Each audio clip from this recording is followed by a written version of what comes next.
En el contexto de lo nacional, ¿le daba cuenta a usted de cómo se ha incrementado la violencia en nuestro país? Me parece que mes con mes se van superando entre sí en cuanto al número de actos violentos, en cuanto al número de personas fallecidas como consecuencia directa o indirecta de la violencia que prevalece en nuestro país.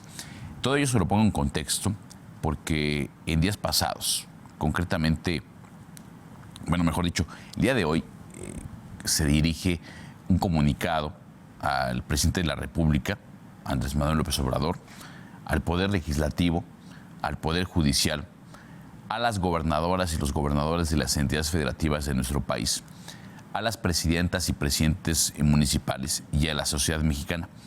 Para quienes me siguen por TV WAC, está en pantalla dicho comunicado.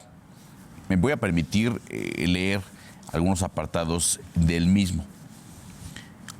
Este comunicado reza: las que suscriben, rectoras de universidades privadas y públicas de la República Mexicana, manifestamos nuestra indignación y agravio por la violencia contra las mujeres que no cesa, sino que hoy aumenta. Llamamos a los tres poderes y a los tres órdenes de gobierno, particularmente en los municipios y estados, donde habiéndose declarado alerta de género, hoy se reconoce un recrudecimiento de la violencia, a pesar de establecer políticas que reviertan estos índices. Recientemente, el asesinato de la licenciada Guadalupe Martínez Aguilar en su centro de trabajo, en una institución educativa en el municipio de Emiliano Zapata, Veracruz, visibilizó la vulnerabilidad de los espacios educativos. Se preguntan, ¿qué garantías tenemos las mujeres hoy en México si no existe un lugar en el espacio cotidiano en donde estemos seguras? ¿Cómo podemos hablar de que en México la familia es fraterna, mientras sabemos que las niñas y las mujeres seguimos viviendo violencia al interior de nuestros hogares, atrapadas por el confinamiento y la cultura que naturaliza la violencia?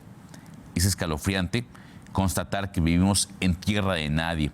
Dejamos que las cosas crecieran desde la década de los 90 en Ciudad Juárez, asumiendo que estaba muy lejos y que solo les pasaba a las mujeres de estratos humildes, en una lógica enferma, discriminatoria, racista y clasista que las consideró desde entonces cuerpos prescindibles.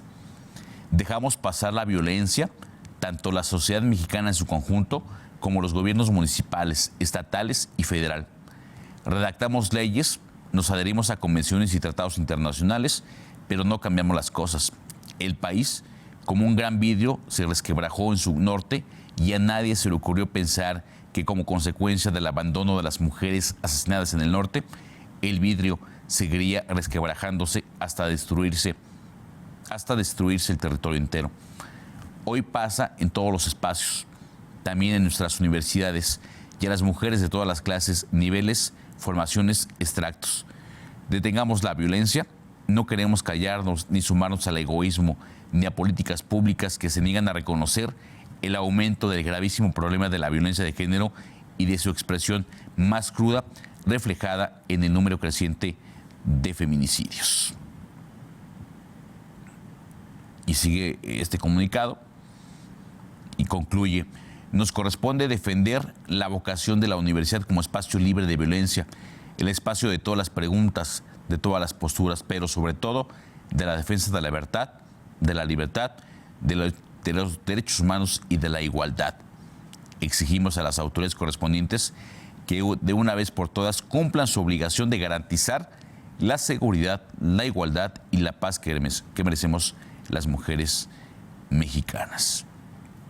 Y lo suscribe la doctora Ana Priscila Sosa Ferreira, de la Universidad del Caribe, la maestra Carmen López Portillo Romano, de la Universidad del Claustro de Sor Juana, la doctora Silvia Elena Giorgil Saucedo, presidenta del Colegio de México, la doctora María Guadalupe Ibarra Ceseña, de la Universidad Autónoma Indígena de México, la doctora Silvia Paz Díaz Camacho, de la Universidad Autónoma de Occidente, la doctora Teresa García Gasca, de la Universidad Autónoma de Querétaro, y la doctora Sandra Ladrón de Guevara González, de la Universidad Veracruzana. Así la violencia en nuestro país, y ahí la exigencia de las rectoras de universidades públicas y privadas para que la autoridad haga simple y sencillamente lo que tiene que hacer: garantizar la seguridad de las mujeres.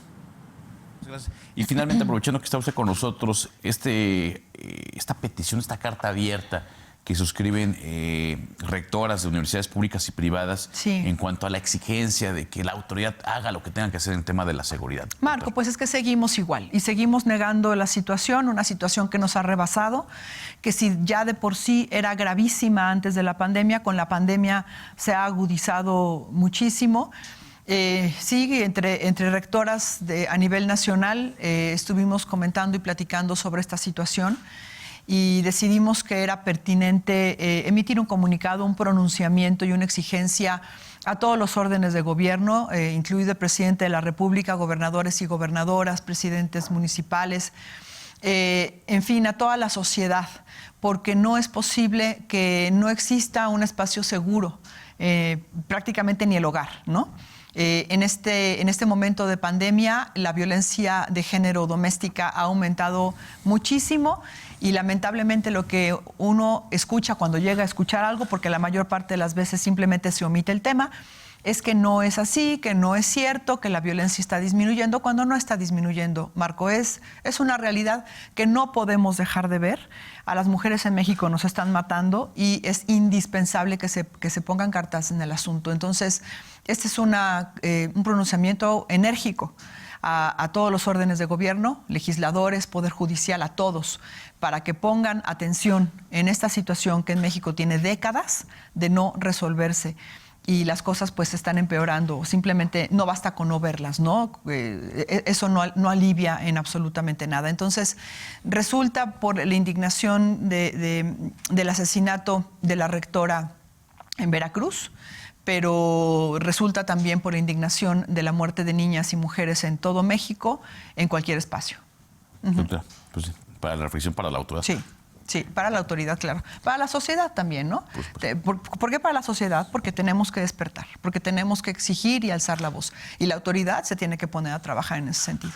Muchas gracias, doctora. Nos vemos y nos escuchamos la próxima semana. Gracias, aquí en gracias, Marco. Gracias. Voy a una muy breve pausa y regreso con ustedes ya con Ed Martínez, que está listo con la información en torno a los deportes.